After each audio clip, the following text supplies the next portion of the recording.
திருவண்ணாமலை மாவட்டம் போளூர் அருகே கோழி வியாபாரியிடம் பேரம் பேசுவதில் வாக்குவாதம் ஏற்பட்டதால் அவரை கொடுவாளால் வெட்டியும் கட்டையால் அடித்தும் கொன்றுள்ளனர்.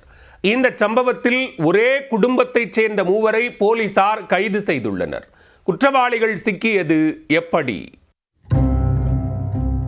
செங்கல்பட்டு மாவட்டம் மறைமலை நகர் திருச்சூர் அண்ணாநகர் பகுதியைச் சேர்ந்தவர் 55 வயதான சங்கர். நாட்டுக்கோழி வியாபாரியான இவர் கடந்த 11ஆம் தேதி வீட்டில் இருந்து தருமபுரிக்கு கோழி வாங்கச் சென்றுள்ளார். அங்கு கோழிகளை வாங்கிக் கொண்டு தனது TVS 50 வாகனத்தில் மீண்டும் ஊர் திரும்பிக் கொண்டிருந்தார். போளூரை அடுத்த கொம்மனந்தல் கிராமத்தில் உள்ள ஒரு கடையில் வாகனத்தை நிறுத்தியவர் அங்கிருந்த ஹோட்டல் ஒன்றில் சாப்பிட்டுக் கொண்டிருந்தார். அப்பொழுது போளூர் அருகே அலங்காரமங்கலம் குசால்பேட்டை பகுதியைச் சேர்ந்த 21 வயதான சக்திவேல் என்பவர் சங்கரிடம் நாட்டுக்கோழி குஞ்சுகளின் விலை குறித்து கேட்டிருக்கிறார். மேலும் மொத்த கோழிகளையும் தானே வாங்கிக் கொள்வதாக கூறி சங்கரை சொத்துக்கண்ணி மலைமேட்டு பகுதியில் உள்ள தனது நிலத்திற்கு அழைத்துச் சென்றுள்ளார். அங்கு இருவரும் பம்பு செட் அருகே அமர்ந்து மது அருந்தி இருக்கின்றனர்.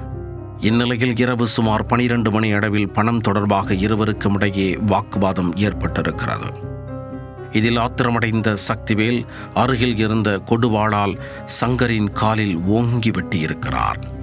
அந்த கொடூர தாக்குதலில் சங்கரின் கால் துண்டாகிவிட்டது.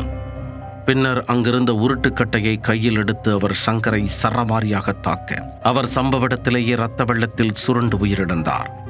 இதையடுத்து என்ன செய்வது என்பது புரியாமல் சக்திவேல் அமர்ந்திருந்த பொழுது தந்தை ஏழுமலையும் தாய் சக்தியும் அங்கு வந்திருக்கின்றனர். அவரிடம் சங்கரை கொலை செய்து விட்டதாக சக்திவேல் தெரிவித்திருக்கிறார்.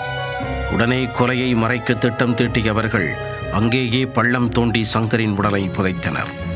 மேலும் சங்கரிடம் வாங்கிய கோழி குஞ்சுகளையும் நிலத்தின் ஒரு பகுதியில் புதைத்துவிட்டு மற்றொரு பகுதியில் அவரது TVS 50 வாகனத்தையும் புதைத்தனர். கோழி கூண்டை அருகில் உள்ள புதரில் வீசி எறிந்துள்ளனர். இதற்கிடையே கோழி வாங்கச் சென்ற சங்கர் திரும்பி வராததால் அவரது குடும்பத்தினர் சிங்கப்பெருமாள் கோவில் காவல் நிலையத்தில் புகார் அளித்தனர். உடனே சங்கரின் செல்போன் சிக்னலை ஆய்வு செய்தபோது போலீசாருக்கு அது திருவண்ணாமலை மாவட்டம் சோத்துக்கண்ணி பகுதியில் இருப்பது போன்று காட்டியிருக்கிறது.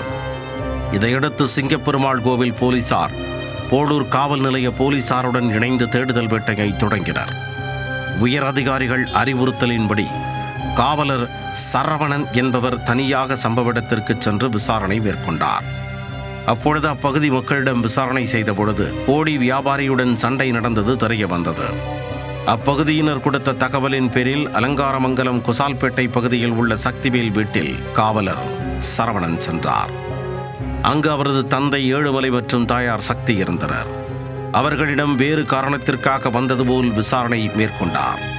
அப்பொழுது கணவன் மனைவி இருவரும் வீட்டிற்குள் சென்று போலீசாருக்கு தெரிந்து விட்டதோ என பேசிக்கொண்டதையும் அதெல்லாம் கண்டுபிடிக்க முடியாது என ஏழுமலை கூறியதையும் காவலர் சரவணன் மறைந்திருந்து கவனித்தார்.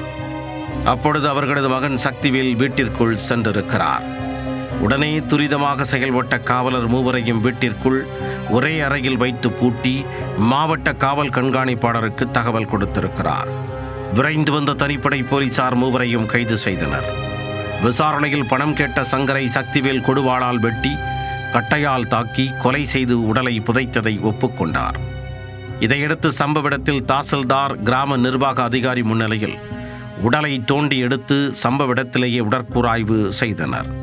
கைது செய்யப்பட்ட மூவரையும் நீதிமன்றத்தில் ஆஜர்படுத்திய போலீசார் அவர்களை வேலூர் மத்திய சிறையில் அடைத்தனர்.